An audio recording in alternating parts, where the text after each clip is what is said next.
Hello, and thank you for joining us today. I'm your host, Dr. Jessica Griffith-Echito.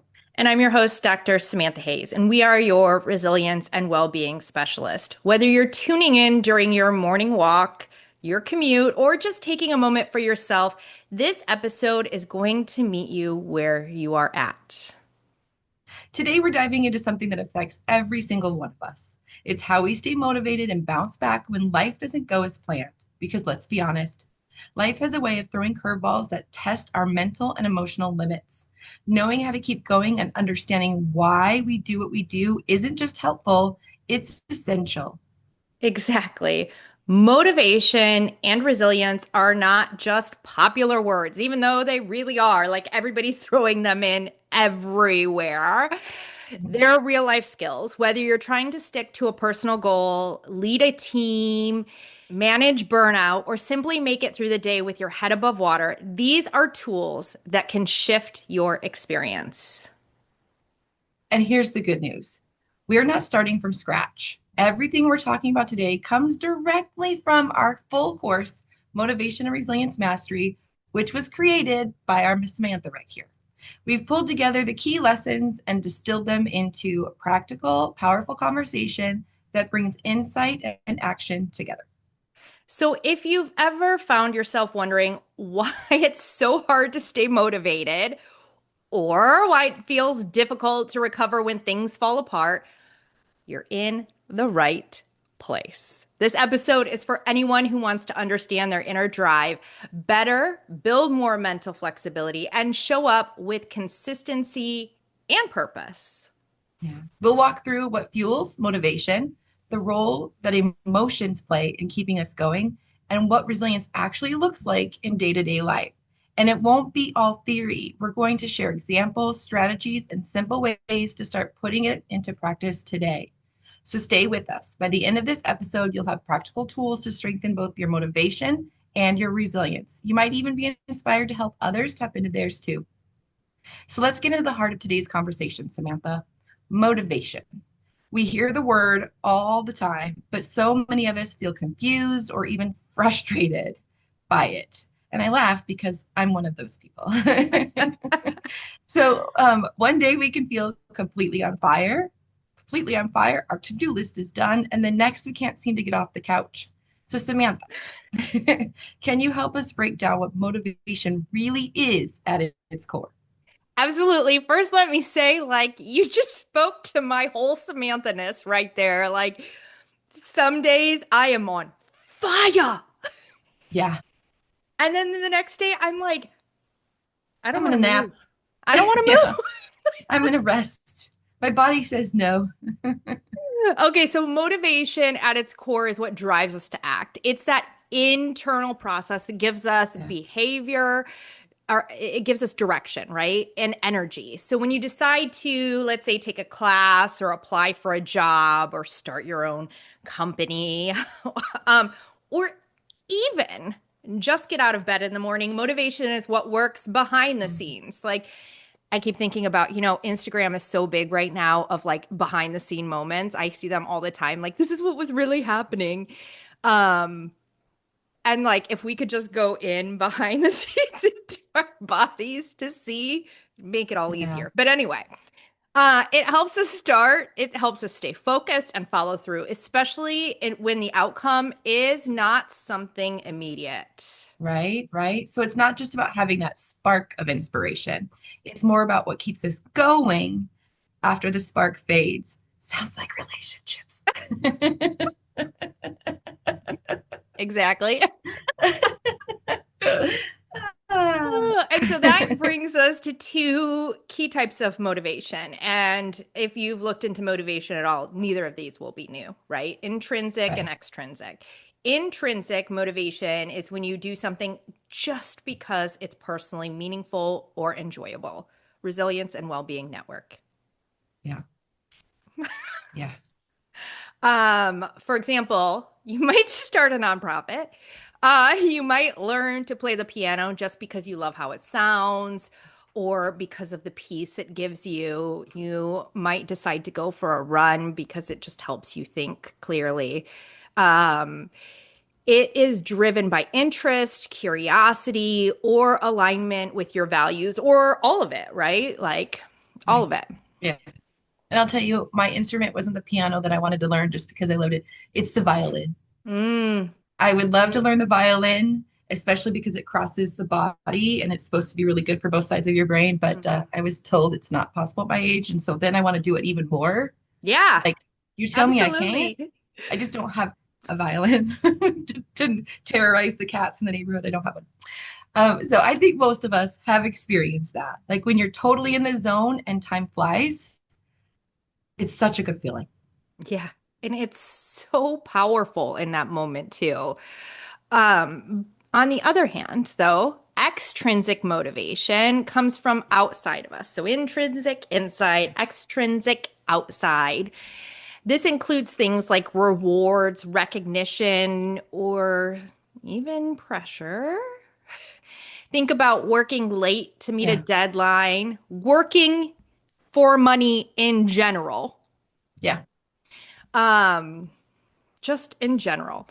Going to the gym because you want to fit into that dress. It's not necessarily bad, but it's usually more short term.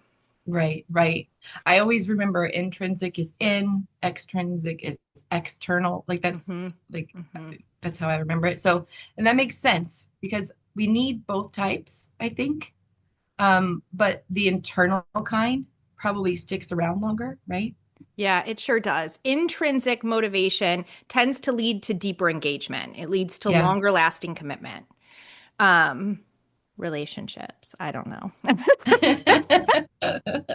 We'll do a whole other podcast on that Yeah, I think that's maybe. just a whole other avenue. We're just like, that's why we focus so on so like the course. In the course, if you go take the Yeah. course, so much of it is focused on intrinsic motivation. Yeah. And there's another layer to all of this, something we call motivational intelligence. It's our ability to understand what drives us and it helps us use that awareness to stay on track, especially when Yeah. challenges come up, because they're going to. It's not just about feeling motivated, but knowing how to work with motivation in a strategic way. Yeah. Yeah. And that's such a game changer. Hmm. Such a game changer. I love that you're framing motivation as something that we can actually learn to manage and not just hope for every morning. You know? I think that's all of what we do too, isn't it? Like resilience. It's something we Yeah. learn to develop. Like all of the things that we really focus on. You don't have to be born with all of these things. Like these are Right. things that you can build. Yeah. And, we have to Yeah. because there's no such thing as the perfect parent. So they can't teach us everything. Even if you have the best parent on the planet, they can't teach us everything No, because they can't control what the world throws at us anyway. So, correct. yeah. Yep. And so also emotions play a huge role here too. Surprise. When we feel confident or excited, motivation just naturally rises. Yeah. But when we're anxious or we feel discouraged, we often shut down and we shut our motivation down too. Understanding that connection helps us respond to what's happening inside of us instead of just judging ourselves for not feeling motivated enough, right? Like, Right. Right. Yeah. That's such a relief to hear too, because we've all had those days where motivation just wasn't there. And it's easy to feel like we're failing, mhm, but really there's just something deeper going on. mhm, mhm. And no surprise to anyone who follows us for any length of time, but if you can name it, you can work with it, right? Name it to Right. tame Right. it. Like, Yep. Absolutely. Absolutely. All right. Now that we've laid the foundation, okay, let's zoom in on intrinsic motivation. This is the kind of motivation that comes from within and often feels the most rewarding. And it's something that I truly work on with my kids when they were little, getting that intrinsically motivatedness instead of the extrinsically. Didn't always work. Every child's different. But Samantha, I know in your course you break this down into three core drivers. And I thought that this was super interesting. And I even went through today and I was like, I want to refresh my memory and went back to the course today and looked over all of them again. Autonomy, mastery, and purpose, my favorite, purpose. Can you walk us through what those mean? Yeah, let's start with autonomy, right? Bleh, bleh. Autonomy is our need to feel like we have control over our actions and decisions. Yeah, When we have the freedom to choose how we work or how we approach a goal, we're right. more likely to be engaged and committed. Absolutely. Like Absolutely. I think about this all the time. I mean, you and I have both had amazing leaders and bosses and managers, and we have also had really poor, I'm not going to say leaders because they weren't, Right. bosses and managers. And when you're given autonomy, what you can do like blows it out of the water. But Yeah. when somebody like strips that away, all of a Hmm. sudden, like you don't even want to do anything anymore, right? Right. Like it's like I am just going to go lay on the couch Yep. instead of do what I should be doing, right? Like I'm just going to go lay there. Anyway, so think about that. How different it feels to choose a project you're passionate about compared to something that you're being assigned to or have no interest or that somebody's micromanaging every Yeah. single piece of it. Yeah. That sense of ownership matters. It matters in adults and it Absolutely. matters in kids. Like Yeah. I know we're not doing a kids podcast here, but I just have to put it out there. Oh, well, it does. It totally does. That's why we give our kids choices. Mhm. Even if we have to narrow the choices down for them Mhm. to what we can accept at in the moment, choices matter to everyone. Yep. That sense of ownership. So this That's definitely hits home.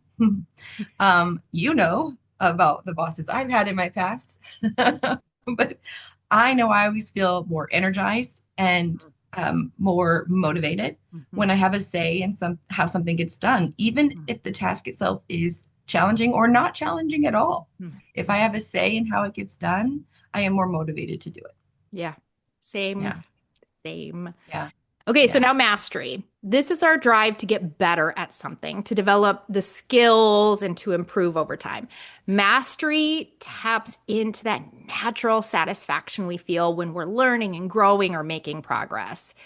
yeah. It could be something big like training for a marathon, which I've actually never done.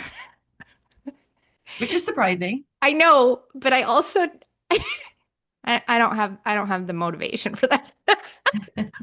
Well, if it's not one of your, if it's not a driver for you, then I would never do it. Yep. Yeah. Or it could be something simple, like figuring out how to cook a new recipe, right? Yeah. Hmm. How to master sourdough. I don't know if that's simple or not, but the key is that we enjoy the process of improving. Right. And I love that. It takes the focus off being perfect and puts it on making progress. Mhm. I felt that sense of mastery just from building new habits. Mhm. Like, I'm going to work on this one habit for a month Mhm. or practicing something consistently for that month, Mhm. even when no one else is watching. Yeah, this perfectly ties into the growth mindset. Like, Yeah. I could just put a plug in for those Yeah. courses too. It's like a perfect little connection. Anyway, great example. And you just totally brought up that other piece for me. And the last piece is really purpose. Yeah. This is about doing something that feels meaningful or connected to the bigger picture. When we Yeah. feel like our actions matter, even in small ways, it gives us energy and focus. Purpose can show up in your work, your relationships, your creative projects, or anywhere that feels aligned with your values. Absolutely. So when all three are present, autonomy, mastery, and purpose, we are more likely to stay motivated and engaged, right? Yeah. And even just having like one or two of those elements can make a huge difference. Yeah. I Like can see that. there may have been times, I'm sure for you, where it's like your purpose is there, Your autonomy is there, but maybe you don't want like have the mastery, right? So you're like you're driving for it, but not for the mastery aspect. Right, for sure. Every day. I don't remember what I was doing this week. I can't think of the example, but I was doing it. I was like, I have messed up every single time I've tried to do this. This is brand new to me. And I can't even think of what it was, but I don't have the mastery, but I was driven to learn it. Yeah. You know, Yeah. like I had it was at my core, but I I enjoyed the making of the mistakes. Yes. Yes, Yeah. because you have that growth mindset there. Anyway, Yeah. so some other examples, right? Someone might volunteer for like a community garden project because they care Yeah. about the environment, which taps into the purpose. A teacher might spend Yeah. hours Hours. creating new lessons. Yeah. We're speaking from experience here Yeah.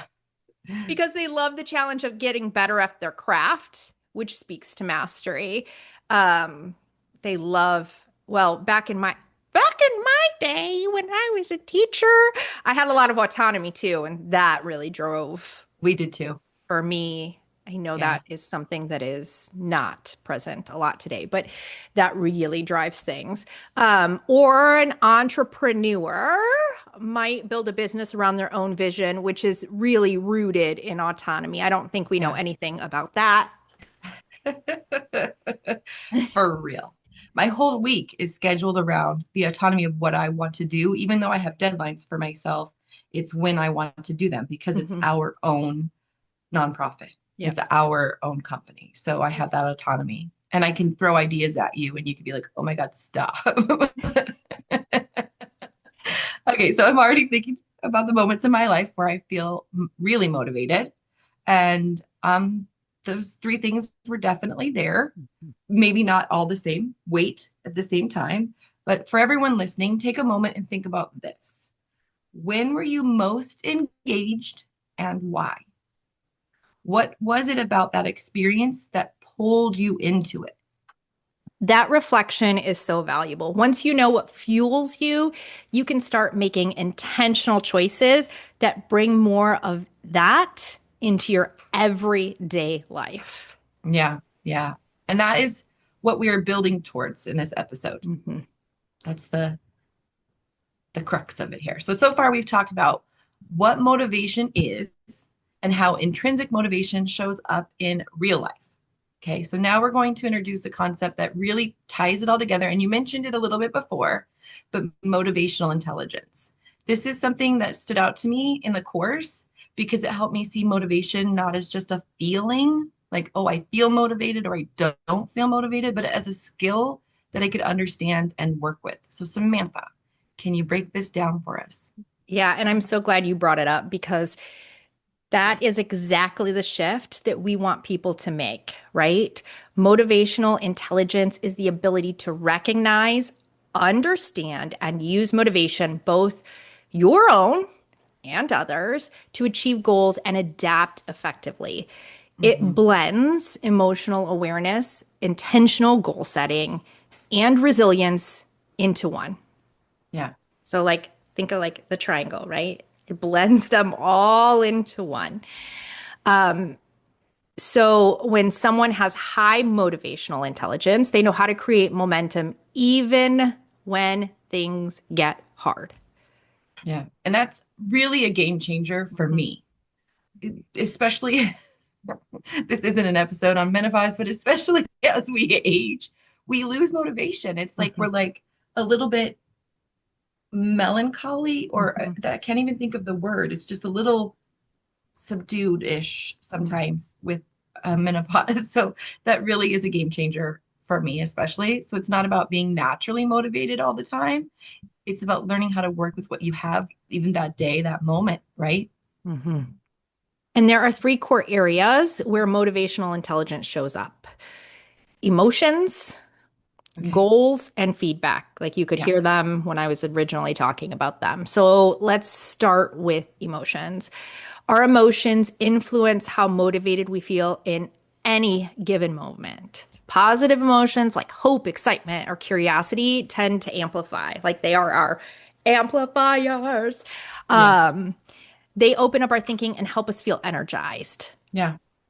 And on the other hand, emotions like fear, frustration, or self-doubt, no surprise then, they are going to shut us down. Yeah, that's so relatable. So relatable.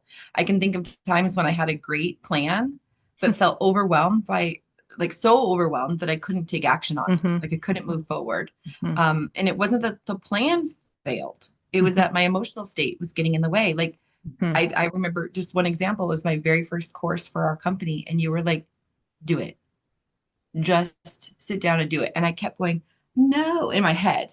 Like I could visualize myself pumping the brakes because my mindset wasn't there. Hmm. My mindset wasn't on success, it was on self-doubt and Hmm. all of that. Hmm. So, you know, that emotional state is so important. Yeah. Yeah. And this is why emotional awareness is key. It's a key part of emotional intelligence. If you can name it, like what you just did, what you're feeling, and understand how it's Yeah, impacting your drive, then you can start to shift it. Like then you can start to get over that hurdle, that hump, right, whatever it is, right? right. Even something super simple, like pausing to take a breath or writing down what's bothering you if you're a Right. journaler. Yeah. Yeah. Those can help like reduce that emotional fog because like those Right. negative Right. emotions, like they take over and foggy it all. Yeah. Or menopause does. I'm not sure. Hmm. But Hmm. Hmm. but yeah, I totally get it. And I love the visual of the emotional fog. Hmm. I see it as I like putting my heels in, but Hmm. emotional Hmm. fog creates another picture of it. So so good. So Hmm. what about goals? How does motivational intelligence help us set or stick with our goals? Hmm. That's such a great question. It helps us align our goals with the internal drivers, right? When your goals reflect what actually matters to you, not just what sounds good Right. or what other people expect you to do or like expect you to follow through with. Yeah. People with strong motivational intelligence ask themselves, does this goal reflect my values? Does it support something I care about? And if the answer is no, they adjust. Like they don't push through, they just adjust. Yeah. That's a big shift. Hmm. We're not just chasing achievements at that time. You know, Hmm. when we shift that mental clarity, we're choosing goals that feel like an extension of who we are. Hmm. I love that. Yeah. And now the third area is feedback. This is one of the places where people often lose motivation. We receive feedback, positive or negative, and we immediately interpret it Yeah. as a reflection of our worth or our potential. But with motivational intelligence, you can learn to treat feedback as information. That is all it is, not Yeah. judgment, right? So you can ask yourself, okay, what can I learn from this? How can it help me grow? Yeah. And that takes so much pressure off. I've definitely had moments, and you know, because we've worked together for so long, when one piece of criticism completely knocked the wind out of me, Hmm. like took the wind right out of my sails, even when Hmm. it was meant to be helpful. I mean, Yep. it even skilled people who understand navigating feedback can experience this. So it's important that we're talking about it today. Hmm. And you're not alone there. Like, It feels like you are when you're experiencing it, right? it But yeah, does. It feels so lonely, yeah, but you're not alone, right? yeah, Like, and there's a distinction there between like feeling lonely but not being alone. You're not alone. right, And that's why this shift is so powerful. When you expect feedback and use it constructively, it right. strengthens your motivation instead of threatening it. Yeah. And we're not asking people to be perfect here. Mm-mm. We're all going to go, ow, okay, I'll get over it. Yeah, yeah. Sometimes. So I love that. So for someone listening who wants to start using motivational intelligence today, what is one thing that they can do? Can I give you some tips? Yes, please. The next time you feel stuck or unmotivated, pause. What? Samantha's suggesting a pause? Pause and ask yourself some questions, right? So take the pause and think, what am I feeling right now? that helps you name that emotion. Right. I'm doing it. I closed my eyes and immediately did it when you Uh-huh. said that. I Uh-huh. did it. Why does this goal or task matter to me? Okay. Okay. What is one small step I can take that feels doable? That's Great. it. Those three questions help you engage your emotions. It helps you reconnect with your purpose, and it creates forward momentum without waiting for that burst of inspiration, right? Right. It just Right. helps you take the next right step.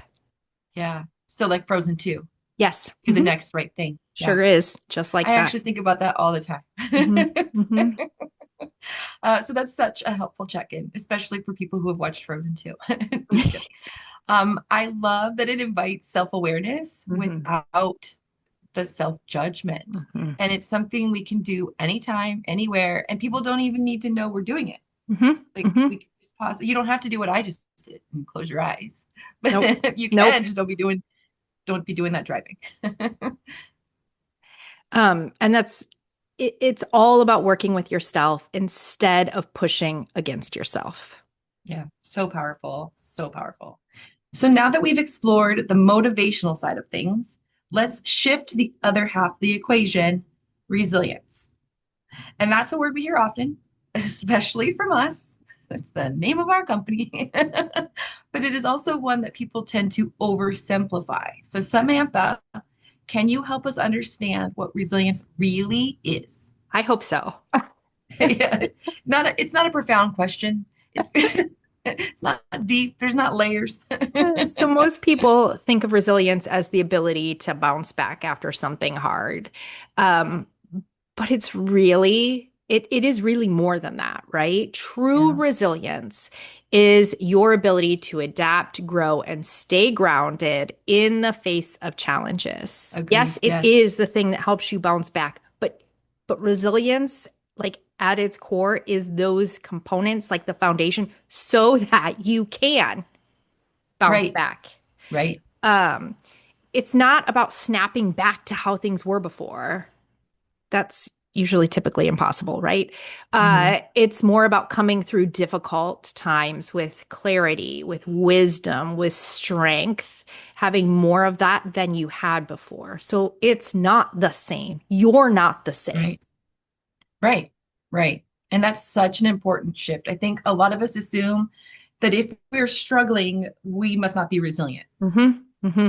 And this is coming from somebody who runs a company on resilience. There are days I'm like, should I be running this company? I don't feel resilient. And I'm like, yeah, I can because I'm gonna get up tomorrow, or I'm gonna get, like I'm gonna come back later, and here's why. Here's what I learned from it. Here's how I'm making changes to improve in that area, or whatever the case may be. But we all do it. We all go, oh, I must not be resilient. I Hmm. just don't have it in me. Hmm. And it sounds like the struggle is part of the process, Hmm. not a sign of failure. Exactly. And one of those most powerful forms of resilience is something called cognitive resilience. This is your ability to manage your thoughts, because we know Yeah. how powerful those can be. Yep. We have a Uh, course on that. and I think that was last month's podcast. I can't keep them straight. I know. In a way that supports your ability to cope. It is how you Yeah. interpret what's happening, how you talk to yourself about it, and how you choose to respond. Because we can't always control the situation. Usually we can't, particularly when it involves others. But we can learn to shape the story we tell ourselves about that. Right. And that's where reframing comes in, right? Yeah. Yes, yes, yes, yes. And reframing is one of the most useful tools for building cognitive resilience. Yeah. It helps you shift your mental perspective, Yeah. especially Yeah. when your first reaction is filled with fear, frustration, self-doubt. Yeah. And those are all hard emotions to get over, right? Or to work through because I don't know, they just like trap you. Ah. So I'd love to share a simple, like three-step reframing exercise that anyone can use in the moment. Absolutely. I know they would love to hear it, and I want to get it printed on like a sticky note, but in better handwriting than my own. Like I want it, like maybe framed. Yeah. Yeah. Well, the first one is going to be no surprise to anyone. Um, the first step is to pause and name it. Yeah. Acknowledge what you're thinking or feeling without judging it. All of our emotions are completely valid. And so pausing to Yeah. just like recognize and name that feeling is such a powerful moment. So you might say, like, I feel anxious because I think I'm gonna mess this up. Right. That's step number one. Super Yeah. easy. Pause, Super easy. acknowledge, name. Step two is to challenge the thought. Ask yourself, is this the only way to look at it? What So else? important. What else might be true? Right. So important. Maybe you realize, like, I have prepared for this. I've handled things like this before. In that, like, you just realize once you like pause and you like, you're like, oh, wait a second. What am I Yeah. worried about? Yeah. And then step three is to reframe the message. Replace that original thought with something more balanced or supportive. And let's be honest, this three-step process is something we talk about a lot because it just helps us stay resilient. Yeah. But Yeah. for example, like I might say, I'm nervous, but I'm capable. Nervous to do this podcast on camera. Are you talking directly to me right now? Anymore. I think you're over that, but the first one maybe. Um, but I'm super capable. I record little 50-minute reels all the Yeah. time. I really feel like you pulled that one right out of my head. Like right out of, not today, but No, no. last month or 2 months ago, like right out of my head. Yeah. Like, this is ridiculous. You record videos of yourself all the time. But I have to talk for a long time. Uh-huh, uh-huh. Yeah. Yeah. Yeah. So I did that. I'm nervous, but I'm capable. Hmm. Yeah. Hmm. No, if I would have had it framed in front of me, this three-step process would have been a little easier. I need it like right here because we all do it. We Hmm. all do it. So this Over is so everything. practical. Hmm. It's so practical. And I love that it's not about pretending everything's fine because we don't have to be perfect. We don't have to be perfect before we start. We don't have to be perfect when we fail. Like it's Hmm. okay. You don't have to Hmm. be perfect. Hmm. It's about being honest Yep. and choosing a more helpful perspective. Yeah. Yeah. Reframing is not toxic positivity. Right. I'm not Right. asking you to go do that. It's realistic optimism. It's saying Yeah. this is hard, right? It's acknowledging this is hard. I can still move forward. Yeah. This is hard, but I can do it. Yeah. I've done you mentioned it earlier. I'm pointing up like that goes reverse of time. You mentioned it earlier, but you said like this is hard, but I've done hard things in the past, something kind of like that. And that's you know, we've all overcome things when we didn't have a choice, Yep. that when we're facing these things like your example of recording a podcast with my face on the camera, I've overcome so much more. That why is that an issue for me? And so Mhm. I really want that framed. But it's Mhm. such a powerful mindset shift, such a powerful mindset Mhm. shift. And I imagine the more we practice, the more automatic it becomes. Yeah, it's like any skill, right? Like the more we do it, the more we build it. The more often you Yeah. pause, the more you will pause automatically. Okay, okay, but Yeah. beyond the pause, the more often you pause, Well, challenge all of it. Yeah. and All of it. reframe. So Yeah. important. Yeah. Like the easier it becomes to do it under pressure. So practice it in the everyday. And then when something not so everyday hits, you've got it down. I giggled because I thought I could see my husband saying something to me and me going, because I'm practicing. But I'm not the pauser in those situations. He is. It's like this is his language right here. But I love that.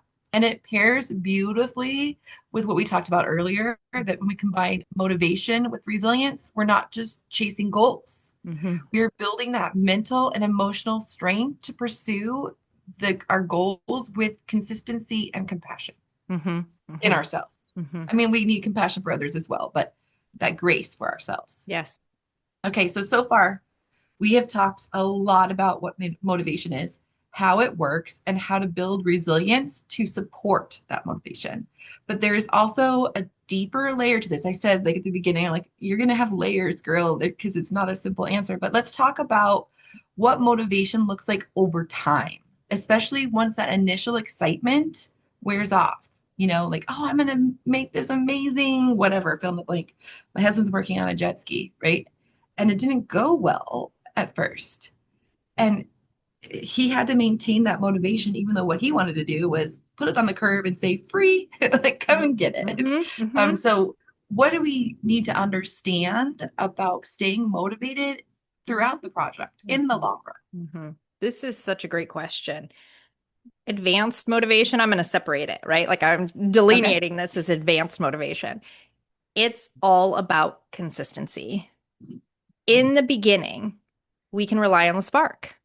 That spark that Yes. ignites us, right? Like it's there in the beginning. It excites us, it keeps us going. But over time, that spark, it just fades. Like that, it's like the candle, right? Like the candle can't stay burning forever. It starts to like dwindle out.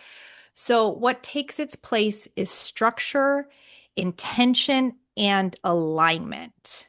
People who sustain motivation long term usually have routines, habits, and systems that keep them connected to their purpose, even when the emotional boost is not there. Yeah.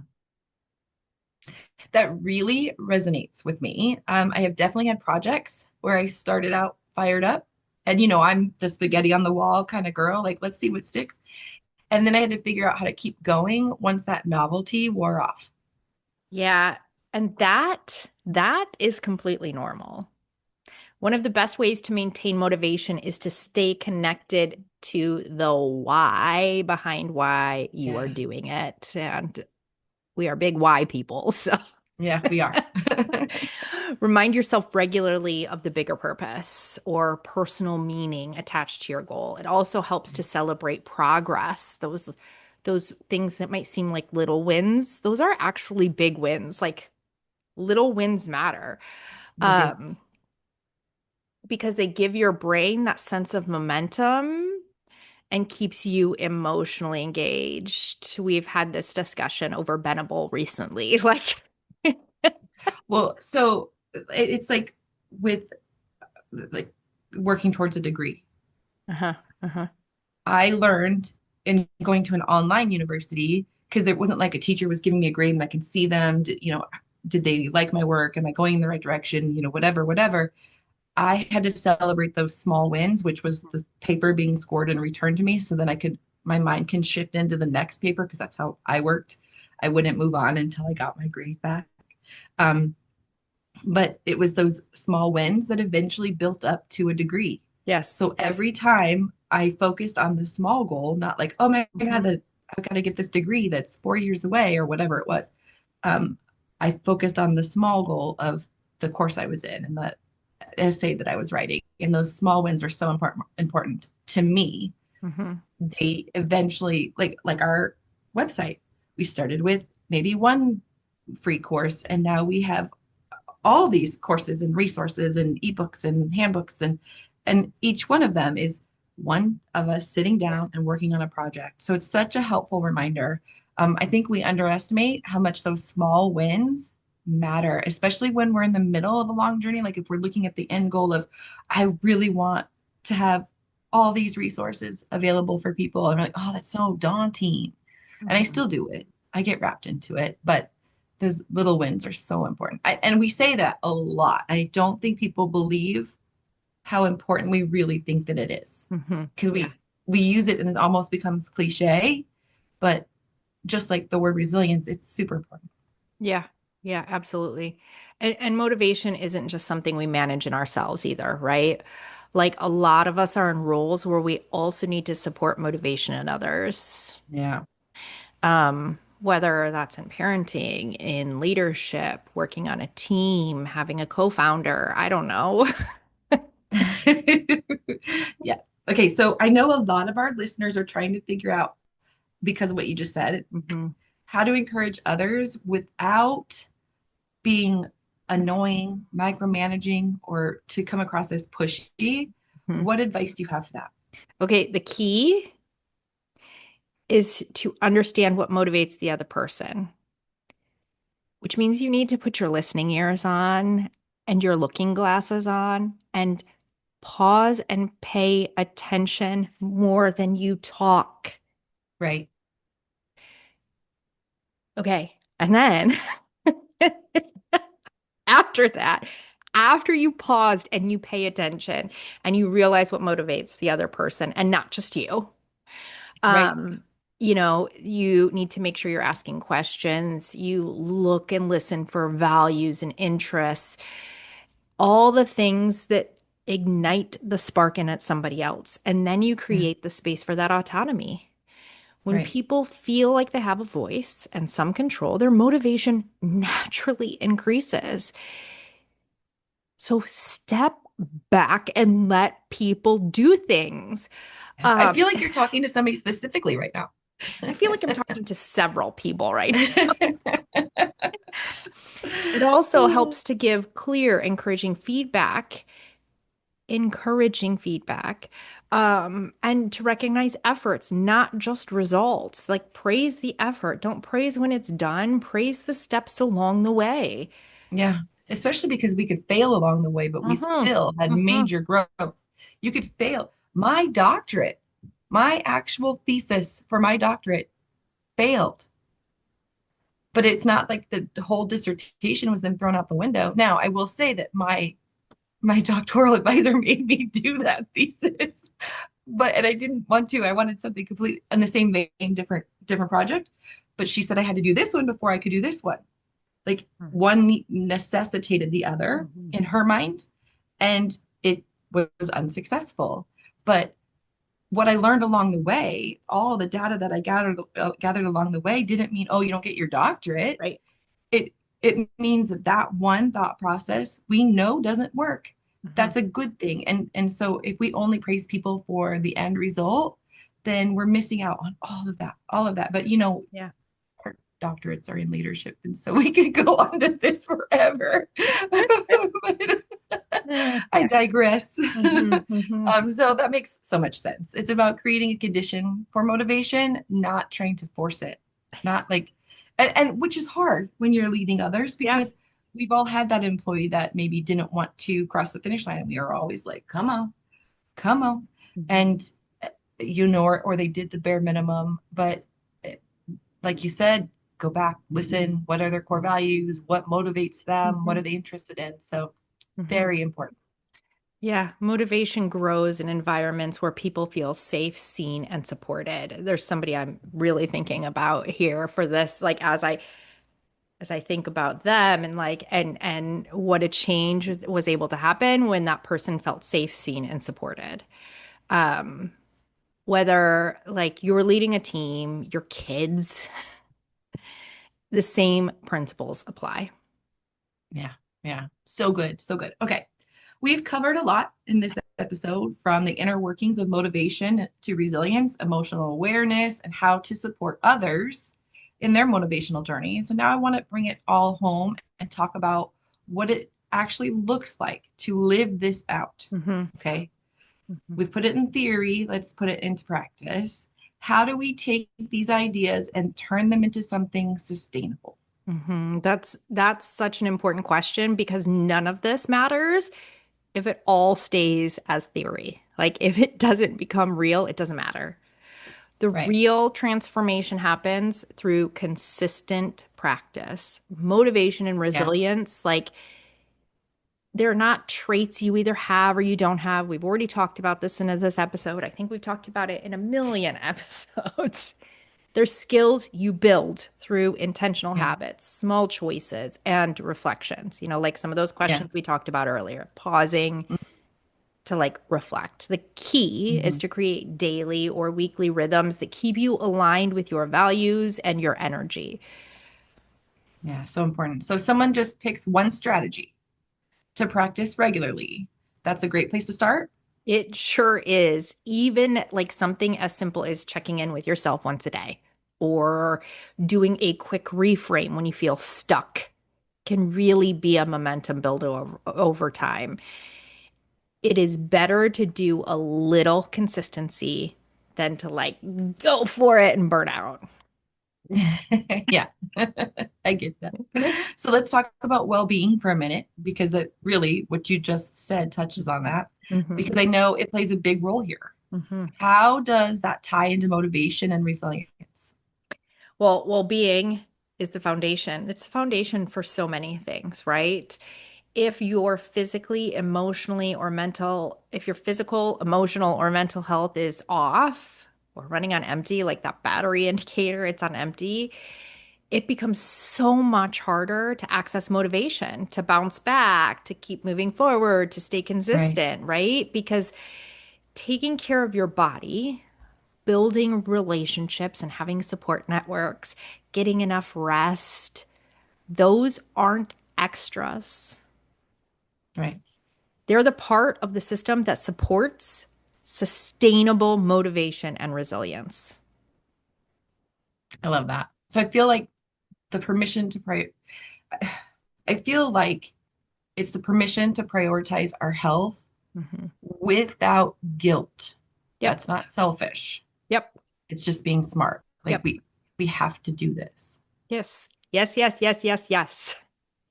And the same goes for group dynamics. Whether it's like a workplace, a family, or a creative team, shared motivation and resilience are possible when the environment supports it. That means Yeah. having open communication, not just talking about it, but actually having it, understanding what that means, mutual respect. Forced respect is not mutual respect. I just have to put that in there. Yeah. And space for people to bring their strengths forward. Leaders in particular can do a lot of that by modeling that balance between drive and recovery. Yeah. Yeah. So when we look at everything we've talked about, It's a lot. it's a lot. Okay. Emotions, values, goals, feedback, mindset.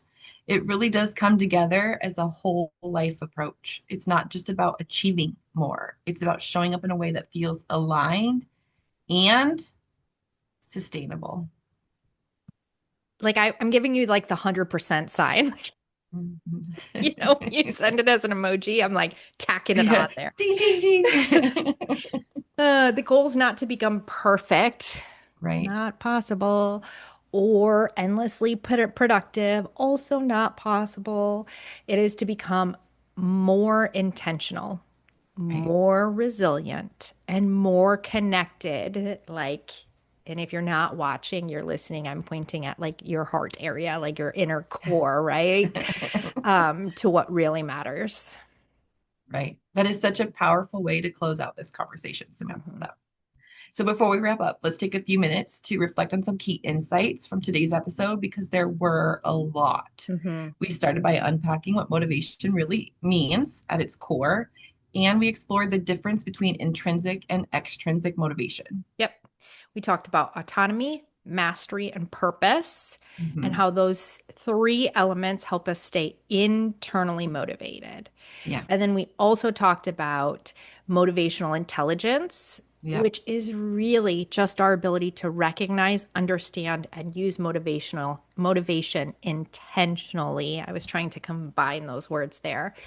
And that includes managing emotions, aligning with meaningful goals, and using feedback in a way to fuel us. We also explored resilience, Mhm. shocking, which is not just bouncing back, but as adapting and moving forward with strength. Mhm. Samantha, you shared a practical a 3-step. Wow, that's a really hard. Ready? A Mhm. practical 3-step reframing method. My mouth did not want that, which I know so many of us can use when our thoughts start spiraling or other things feel heavy. Yep. And finally, we talked about how these pieces all come together in real life, whether it's staying consistent over time, supporting motivation in others, or creating sustainable practices through self-awareness and well-being. Yeah. This is a whole person, whole life approach. Yeah, love it, love it. So here's your invitation. Think about a moment this past week when you felt stuck or unmotivated. What was going on beneath the surface? Was it tied to your emotions, your energy, or maybe a disconnect between the goal you're trying to achieve and your internal values, your core values? Mm. I just had something recently, and I was even talking to my acupuncturist about it because I was talking to her about a headache, and she's like, "Oh, that's your gallbladder." Like, and that, like, gallbladder means this, like, and you're trying to make a decision between things. And I was like, "Oh, anyway, I digress." So now take one small step forward. Maybe that means using the three-step reframing method. Or maybe it's setting aside time to reflect on your why or adjusting your routine to support your energy instead of reframing it. I took the reflecting on my why component with that. So you don't have to overhaul everything at once, right? We're not trying to burn out. Right. One idea from today that resonated with you and put it into action. One idea you can do consistently and put it into Yeah. action. Yeah. Motivation and resilience are muscles. You build them with practice and patience. We probably need an episode on patience. I know. And I'm thinking, like, yeah. But practice is good. Patience I might not have, but I Hmm. can practice anything. So if you want more, the Motivation and Resilience Mastery course goes deeper into every topic that we covered today. It's designed to help you strengthen these skills step by step with tools that fit into real life. You can learn more at resilienceandwellbeing.org. Yeah. And if this episode sparked something in you or for you, consider sharing it with a friend or colleague who might benefit too. You can also connect with us on Instagram at Resilience and Wellbeing Network to keep the conversation going because we'd love to hear what you're working on and how you're applying these ideas. And also, as a follow up, we run purely on donations. And so, if you have the ability to give at all to help us support our essentials or to keep on developing resources for people, we would love your support. You can find the donation links on our website, on our Instagram page, pretty much everywhere we are. Yeah. Thank you so much for spending time with us, and we will see you next time.